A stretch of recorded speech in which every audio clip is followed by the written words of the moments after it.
አክብሮታዊ ሰላምታችን በያላችሁበት ይሁን የቻናላችን ቤተሰቦች እንደምን አላችሁ? በዚህ ሰዓት መሰማትና መደመጥ ያለባቸውን አጫጭር ሀገራዊ እንዲሁም ዓለም አቀፋዊ ሰበር መረጃዎችን ወደ እናንተ አደርሳለሁ። ከመረጃዎቻችን መካከልም በኢትዮጵያና ኬንያ ድንበር ላይ አስደንጋጭ ቀውስ ተቀስቅሷል። ቁልፉ የንግድ መስመር በድንጋይና በተቃጠለ ጎማ ተዘግቷል። የታዋቂ ሽማግሌዎች መታገት ያስቆጣቸው ነዋሪዎች አውራ ጎዳናውን ሲቆጣጠሩት በመቶዎች የሚቆጠሩ የጭነት መኪኖች በረጅም ሰልፍ ታግተው ታይተዋል። ሰላማዊ ድንበር ከተማ ወደ ተቃውሞ አውድማነት የተቀየረበት ሚስጥር ምንድነው? ዝርዝር መረጃዎችን ወደ እናንተ እናቀርባለን።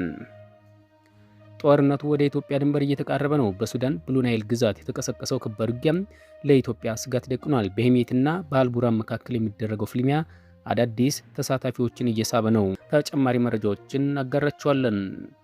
ዓለምን ያስበረገገው ሚስጥር መረጃ ወጣም። አሜሪካ በመካከለኛው ምስራቅ ባልታወቁ አካላት ሊሰነዘርባት የሚችለውን ጥቃት በመስጋት ከፍተኛ ወታደራዊ ዝግጁነት ላይ መሆኗ ተሰምቷል። በእስራኤልና በሊባኖስ በኢራን መካከል ያለው ፍጥጫም ወደማይመለስበት ደረጃ ተሸጋግሯል። ዛሬ ግንቦት 3 ቀን 2018 ዓ.ም የወጡ አዳዲስ መረጃዎችን ይዘን ቀርበናል።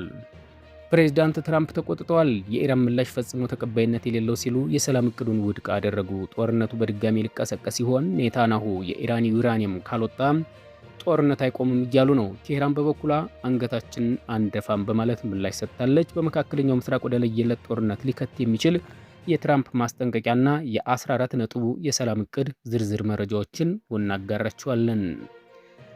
የነዳጅ ዋጋ ሰማይ ነክቷል። ትራምፕ በኢራን የሰላም እቅድ ውድቅ ማድረጋቸውን ተከትሎ ዓለም አቀፍ የነዳጅ ገበያ በከፍተኛ ሁኔታ ተናግቷል። የሆርሙዝ ወሽመጥ እንደተዘጋ ነው። ጥቃት የደረሰባቸው መርከቦች ቁጥር እየጨመረ ሲሆን በሺዎች የሚቆጠሩ ባህርተኞች በባህር ላይ ታግተው ይገኛሉ። የትልልቅ የነዳጅ ኩባንያዎች ትርፍ በከፍተኛ ሁኔታም ሲያሻቅብም ለዓለም ኢኮኖሚ ግን ስጋት ሆኗል። ዝርዝር ዘገባውን ወደ እናንተ እናደርሳለን። የቻናላችን ቤተሰቦች አብረን ስንቆይ እነዚህና ሌሎችም ተጨማሪ መረጃዎችን እናስደምጣችኋለን። ቻናሉን ሰብስክራይብ፣ ቪዲዮ ላይክ እያደረጋችሁ መረጃዎችን እንድትከታተሉ በአክብሮት እጋብዛለሁ። አሁን በቀጥታ ወደ መረጃው አልፋለሁ። አብራችሁን ቆዩም። ኢትዮጵያና ኬንያን የሚያገናኘው ከሶሎሎ እስከ ሞያሌ የተዘረጋው ዋና አውራ ጎዳና ዛሬ ሙሉ በሙሉ ዝግ ሆኖ መዋሉ ተሰምቷል።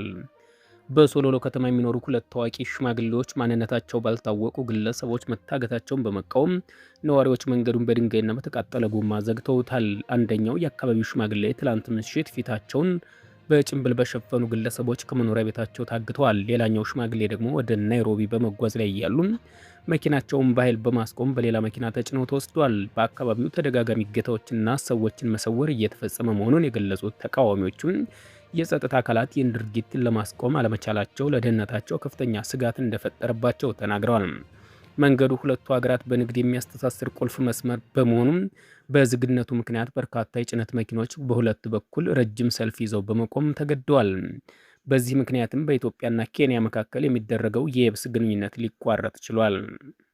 ወደሚቀጥለው መረጃችን ስናልፍ የሱዳን የእርስ በርስ ጦርነት እየተፋፋመ መጥቶ አሁን ላይ ወደ ኢትዮጵያ ድንበር እየተጠጋ መሆኑ ተሰምቷል።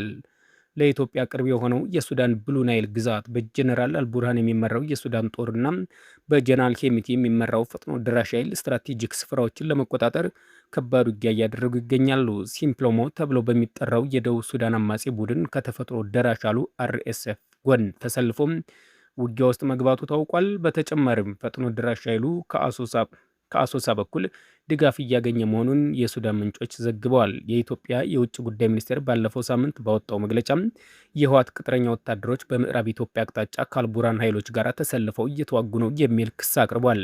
ህወሓት በበኩሉ ከፌዴራል መንግስት የቀረበበትን ይህንን ክስ መሰረተ ቢስ ሲል ውድቅ ማድረጉ ይታወሳል። ወደሚቀጥለው መረጃችን ስናልፍ በዛሬው ዕለት ግንቦት 3 ቀን 2018 ዓ.ም እንደ ሮይተርስና ቢቢሲ ዘገባዎች ከሆነ በሰሜን እስራኤልና በደቡብ ሊባኖስ ድንበር ላይ ከፍተኛ የሆነ የጦር መሳሪያ ልውውጥ እየተደረገ ነው። ሂዝቦላህ በመቶዎች የሚቆጠሩ ሮኬቶችን ወደ እስራኤል ግዛቶች የላከ ሲሆን እስራኤልን በቤሩት ዳርቻዎች ላይ በሚገኙ የቡድኑ ይዞታዎች ላይ የአየር ድብደባ ፈጽማለች። በሌላ በኩል ሲኤንኤን እንደዘገበው ዋይት ሀውስ ግጭቱ ወደ ቀጠናዊ ጦርነት እንዳይቀየር ከፍተኛ ስጋት አድሮባታል። የአሜሪካ ልዩ ልኡካን በቤሩትና በቴል አቪቭ በኩል ውጥረቱን ለማርገብ ጥረት እያደረጉ ቢሆንም እስራኤል በሰሜን የሚገኙ ዜጎቿን በሰላም ለመመለስ ወታደራዊ እርምጃውን አስፈላጊ መሆኑን እየገለጸች ነው። ኢራን በበኩሏ በእስራኤል የሚወሰደው ማንኛውም እርምጃ ከፍተኛ ዋጋ የሚያስከፍል እንደሚሆን ለአልጀዚራ በሰጠችው መግለጫ አስታውቃለች። ቴህራን በሊባኖስ ለሚገኘው ሂዝቦላህ ያላትን ወታደራዊና ፖለቲካዊ ድጋፍ አጠናክራ እንደምትቀጥልም ገልጻለች። ይህ በእንዲህ እንዳለ በየመን የሚገኙ የሁቲ አማጽያን ከጋዛና ከሊባኖስ ጦርነት ጋር በተያያዘ በዓለም አቀፍ የንግድ መርከቦች ላይ የሚሰነዝሩትን ጥቃት እንደሚቀጥሉ አስታውቀዋል። ይህ ሁኔታ በዓለም አቀፉ የነዳጅ ዋጋና በንግድ እንቅስቃሴ ላይ ጫና ማሳደሩን የኢኮኖሚ ባለሙያዎች ለሮይተርስ ተናግረዋል።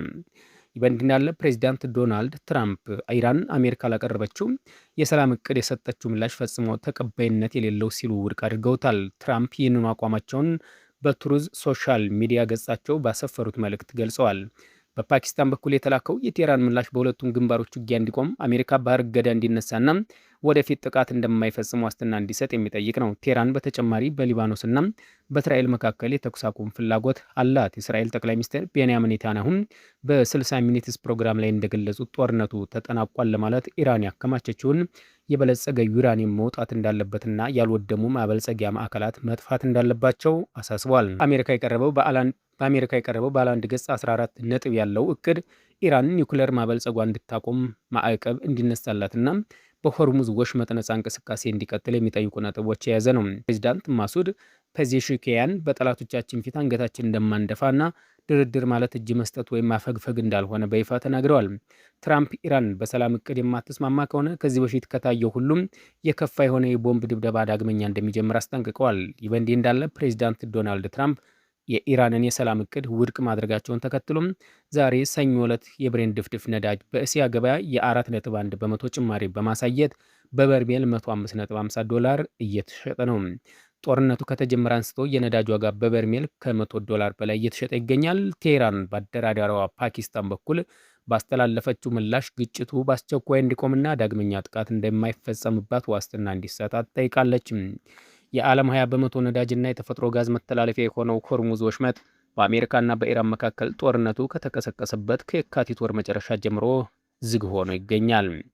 ጦርነቱ ከተጀመረበት የካቲት 21 ቀን 2018 ዓ.ም ጀምሮ እስካሁን ድረስም ወሽመጡን ለማቋረጥ የሞከሩ 26 የነዳጅና የኮንቴነር ጫኝ መርከቦች ላይ ጥቃት ደርሷል። ጥቃቶቹ የተፈጸሙት በቦምብ፣ በአነስተኛ ጀልባዎች፣ በተወንጫፊዎች ሲሆን አብዛኛዎቹ በኦማን ባህር ዳርቻና በዩኤኤ ፋይጅራህ ወደብ አቅራቢያ የደረሱ ናቸው። ዓለም አቀፍ ባህር ላይ ትራንስፖርት ድርጅት እንዳስታወቀው በወሽመጡም ከ1500 እስከ 2000 የሚደርሱ መርከቦች እንዲሁም 20,000 ባህርተኞች መንቀሳቀሻ አጥተው ቆመዋል። የነዳጅ ዋጋ መጨመሩን ተከትሎ ዋና ዋና የኤነርጂ ኩባንያዎች ትርፋቸው አሻቅቧል። ኦራምኮ የ25 በመቶ ትርፍ ጭማሪ ሲያሳይ የቢፒ ትርፍ በእጥፍ በላይ ጨምሯል። እንዲሁም ቬል ከፍተኛ ትርፍ ማግኘታቸውን ይፋ አድርገዋል። የቻናል ቤተሰቦች ለሰዓቱ የነበረኝ አጭር መረጃ ይህን ይመስል ነበር። ከቆይታ በኋላ በሌላ መረጃ እስከምንገናኝ መልካም ጊዜ ይሁንላችሁ።